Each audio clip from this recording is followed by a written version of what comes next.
નમસ્કાર, પ્રણામ, સ્વાગત છે તમારો એક નવા વિડીયોમાં।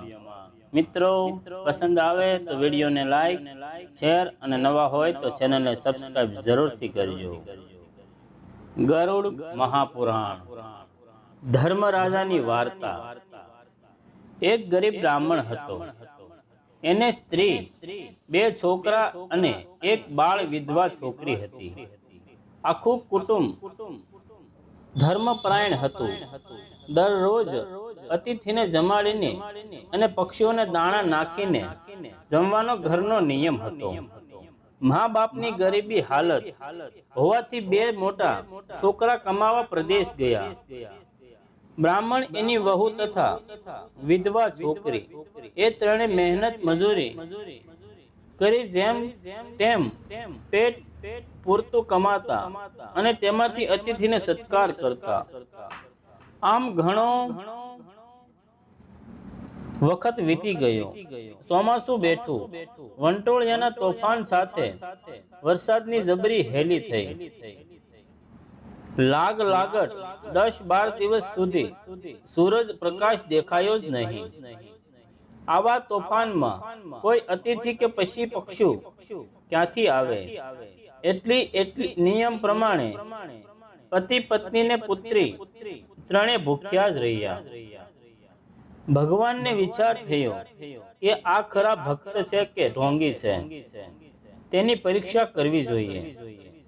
એટલે ભગવાને હંસનું અને લક્ષ્મીજીએ હંસલીનું રૂપ લીધું। ઉડતા ઉડતા બ્રાહ્મણના ઘરે પાસે આવ્યા। બ્રાહ્મણે ખુશ થઈ ખોળો ભરી અનાજ નાખ્યું, પણ બેઉમાંથી કોઈ એક દાણો એમાંથી છરે નહીં। બ્રાહ્મણ ખેદ પામી બોલ્યો, મેં એવા શા પાપ કર્યા હશે કે આ પક્ષી મારું અનાજ ખાતા નથી? આ સાંભળી હંસને વાછા થઈ। તે બોલ્યો, હે બ્રાહ્મણ, અમે તો ખરા હંસ હંસલી છીએ અને સાચા મોતીનો ચારો ચરીએ છીએ। ગરીબ વિચારો, બ્રાહ્મણ મોતી ક્યાંથી લાવે? એ મોટી મૂંઝવણમાં પડ્યો। એની સ્ત્રી ચતુર હતી। ઈશ્વર ઉપર ભરોસો રાખી એ ગામના ઝવેરીને ત્યાં ગયા। બે હાથ જોડી એણે શેઠને કહ્યું, મને સવા શેર મોતી જોઈએ છે। શેઠે એના મોઢા સામે ચકિત થઈ રહ્યું, બાપ, તું ગાંડી તો નથી થઈ ગઈ? શેઠજી, અમારા ઘરબાર શાનમાં રાખીને પણ મોતી આપો। અમારો ટેક રાખવા તમે અમને આટલી મદદ કરશો તો ભગવાન તમારું ભલું કરશે। શેઠના દિલમાં દયા વાસ કર્યો। બાઈની પ્રામાણિકતા અને પવિત્રતાની ખાતરી થઈ। તેણે તેને સવા શેર મોતી આપ્યા। બ્રાહ્મણની બહુ મોતી લઈ આવી અને પતિ ખુશ થયો અને ઘરના ચોગાનમાં નાખ્યા। હંસ હંસલી બધા મોતી છરી ગયા અને પાણી પીને સંતોષ પામી ચોકમાં એક મોતી અઘાર વાટે મૂકી ઉડી ગયા।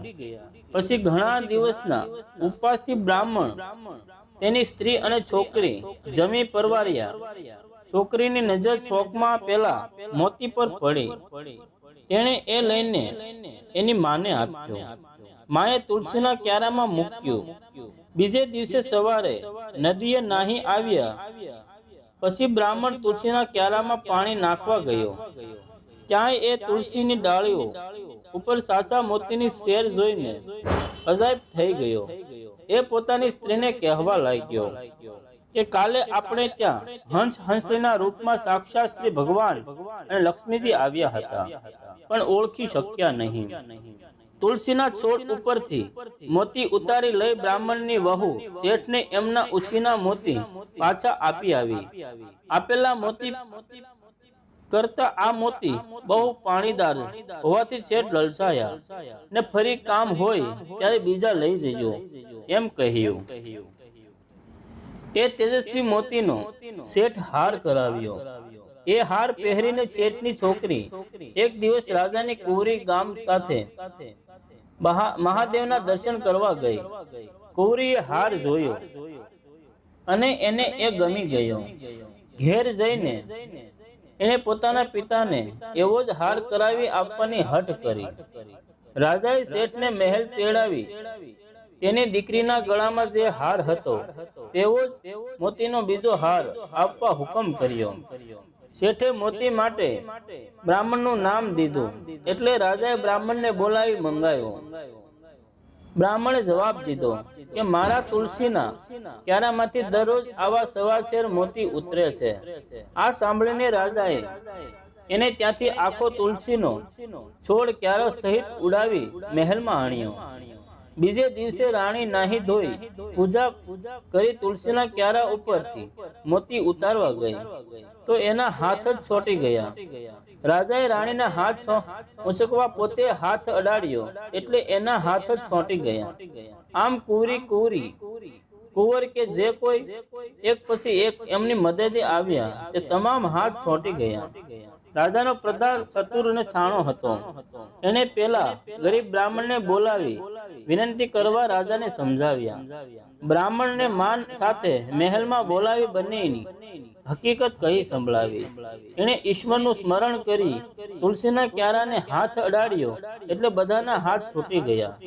રાજાએ માફી માંગી તેને તેનો તુલસીનો ક્યારો પાછો આપી દીધો. રોજ 1.25 શેર મોતી ઉતારતા તેમાંથી હવે બ્રાહ્મણ દાન પુણ્ય કરી સુખ શેનમાં રહેવા લાગ્યો. પૈસે ટકે સુખી થતા દેશાવર્તી દીકરીઓને પણ બોલાવી દીધા અને 2 છોકરા તથા 1 છોકરીને મળી એ મિલકતના 3 ભાગ પાડી સલાહ સંપત્તિથી રહેવા શિખામણ આપી. થોડા વખત પછી બ્રાહ્મણ દંપતી દેવલોક પામ્યા. મોટા થયેલા છોકરાએ લગ્ન કરી એટલે ભાભીઓની વિધવા નણંદ સાથે રોજ કંકાસ થવા લાગ્યો. એટલે તે બિચારી પોતાના ભાગ લઈ ભાઈઓથી જુદી રહેવા લાગી અને પોતાના મા બાપના નિયમ મુજબ રોજ ચકલા કબૂતરને દાણા નાખવાનો તથા અતિથિને જમાડીને જમવાનો નિયમ ચાલુ રાખ્યો. થોડા સમય પછી તે અચાનક માંદી પડીને મરી ગઈ. એના ભાઈઓ એના દેહના સંગા વહાલાઓની મદદથી અગ્નિ સંસ્કાર કરવા શમશાને લઈ ગયા. સતીના જીવને યમદૂતો સ્વર્ગમાં લઈ જતા હતા. ત્યાં રસ્તામાં વેતરણી નદી આવી. યમદૂતોએ કહ્યું, જો તમે ગાયના દાન દીધા હશે તો વેતરણી નદી તરી શકશો. સતીએ ભગવાનનું સ્મરણ કર્યું અને ગાય આવી ખડી ગઈ એટલે તે વેતરણી તરી ગઈ. આગળ ચાલતા ગોખરું આવ્યું. જોડાના દાન દીધા હોય તેને જોડા મળે. સતીને માટે તે પણ હાજર થયાને અને ગોખરું ઉપરથી પણ ચાલી ગઈ. વળી એને ભૂખ્યાને ભોજન, તરસ્યાને પાણી અને નવ સ્ત્રીને વસ્ત્રદાન દીધા હતા. એટલે એને ભોજન માટે પકવાન ભરેલી થાળી, પીવા માટે સોનાના પ્યાલા, પાણી અને ઠંડીની શરીર રક્ષણ કરવા વસ્ત્રો વગેરે સર્વ કંઈ મળી ગયું. આમ સતીના જીવનને યમદૂતો ધર્મરાજ પાસે ગયા. ધર્મરાજાએ કહ્યું, બાઈ, તે બધા વ્રત નિયમો કીધા છે પણ મારું વ્રત તો કીધું નથી. માટે ફરીથી પૃથ્વી ઉપર જઈને મારું વ્રત કરી આવો. એ છોકરીએ વ્રત કરવા માટે 6 મહિનાનું વધારાનું આયુષ માંગીને વ્રતનો વિધિ પૂછ્યો. ધર્મરાજાએ અને 6 માસનું આવરદાન લંબાવી આપીને કહ્યું, મારું વ્રત 6 મહિના સુધી કરજે. એક વખત ભોજન લઈને મારા નામનો અખંડ ઘીનો દીવો સાંભળનારને દરેક વાક્ય ધર્મરાજ એમ બોલાવતા રહેવું. 6 મહિના પછી વ્રતની ઉજવણી કરજે. 1 વાંસનો ટોપલો, 1.25 શેર જુવાર, લાલ રંગનો રેશમી કટકો, 1 જોડ સ્ત્રી પુરુષના કપડા, છત્રી, ફાનસ, જોડા, 1.25 શેર સાચા મોતી, 1.25 શેર વજનની હોડી, સીડી, સોના રૂપાની 2 મૂર્તિઓ અને 5.25 શેર સુખડી એટલું એમાં મૂકજે. સુખડીના 4 ભાગ કરજે. 1 ભાગ બ્રાહ્મણને, 1 ભાગ નાના બાળકને, 1 બાકીના 1 ભાગ રહે તે ઘરના માણસોને. અને 5 ડોશીને વેચી દેજે. બ્રાહ્મણને યથાશક્તિ ભોજન દક્ષિણાને વસ્ત્રદાન કે દેજે. જો ગરીબાઈ ને લીધે કોઈનાથી આટલું ન થાય તો પછી 5.25 શેર જુવાર, લાલ નિસરણી ધોતી અને મારી 2 રૂપાની મૂર્તિઓને સાચા મોતીના ટોપલામાં મૂકી બ્રાહ્મણને જમાડી દે, દાન દેજે. ધર્મરાજના આશીષ લઈ તે પાછી ફરી એના મૃતદેહને અગ્નિ સંસ્કાર કરવાની તૈયારી થઈ રહી હતી. ત્યાં લક્ષ્મીજી ઘરડા ડોશીમાનું રૂપ લઈ આવ્યા અને મરેલી છોકરીનું મોઢું જોવા લાગ્યા. ડાકુએ મોઢું બતાવ્યું. ડોશીમાએ તેને માથે હાથ ફેરવ્યો. એટલા આળસ ખાઈને એ બેઠી થઈ ગઈ. બધા આશ્ચર્ય પામ્યા. બધી વાત કરી. પોતાના હાથમાં લાલ પીળા લેખ બતાવ્યા. ભાઈઓ બહેનને ઘેર લઈ ગયા. એને ધર્મરાજનું વ્રત શરૂ કર્યું. હાથમાં ચોખાના દાણા હાથમાં લઈ તેણે ભાઈઓને ધર્મરાજાની વાત સાંભળવા કહ્યું. તેણે કહ્યું, અમને નવરાશ નથી, એટલે બહેનને એ દિવસ ઉપવાસ કરવાનો પડ્યો. બીજે દિવસે ભાભીઓએ પાસે જઈ એમને વાત સાંભળવા કલાવાલા કર્યા તો એમણે બહાના કાઢી ના પાડી, એટલે બીજે દિવસે પણ એને ઉપવાસ થયો. ત્રીજે દિવસે છોકરી એક ઘર આગળ ભીખ માંગવા આવેલી ડોશીને કહ્યું. ડોશીએ હા પાડી, એટલે એને વાત કહીને ડોશીએ સાંભળીને એને ઘેર રાખીને જમાડીને રોજ વાત કરીને 6 મહિનાનું વ્રત પૂરું કર્યું. પછી એણે એ વિધિપૂર્વક ઉજવ્યું. ડોશીએ કહ્યું કે તમે હવે સ્વર્ગમાં જશો ત્યારે મારું પાછું ભીખ માંગીને ખાવાનું કે. છોકરીએ કહ્યું, માજી હું તમને મારી સાથે લઈ જઈશ.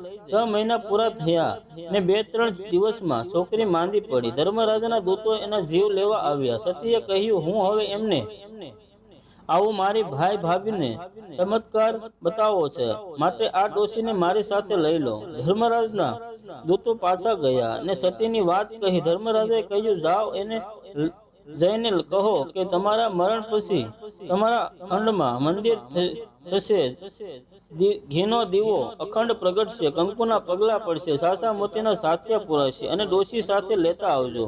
ધર્મના દૂતો પાછા ગયા. સતીને બધી વાત સંભળાવી. વિમાનમાં એની સાથે ડોશીમાને પણ બેસાડ્યા અને સ્વર્ગમાં લઈ ગયા. ધર્મરાજની કથા કહેનાર અને સાંભળનાર બંનેનો ઉદ્ધાર થયો. ભાભીઓએ પાછળથી ખબર કાઢી તો ડોશી તથા નણંદ મરી ગયેલા માલુમ પડ્યા. પણ એ સુના ઘરમાં ઘીનો દીવો બળતો હતો. એમાં કંકુના પગલા અને સાચા મોતીના સાથિયા હતા. ભાઈ ભાભીઓને પોતાની ભૂલ સમજાય એમણે સતીની યાદગીરી કાયમ રાખવા એ જગ્યાએ એક સુંદર મંદિર બંધાવ્યું. બોલો ધર્મરાજાની જય. જય શ્રી કૃષ્ણ.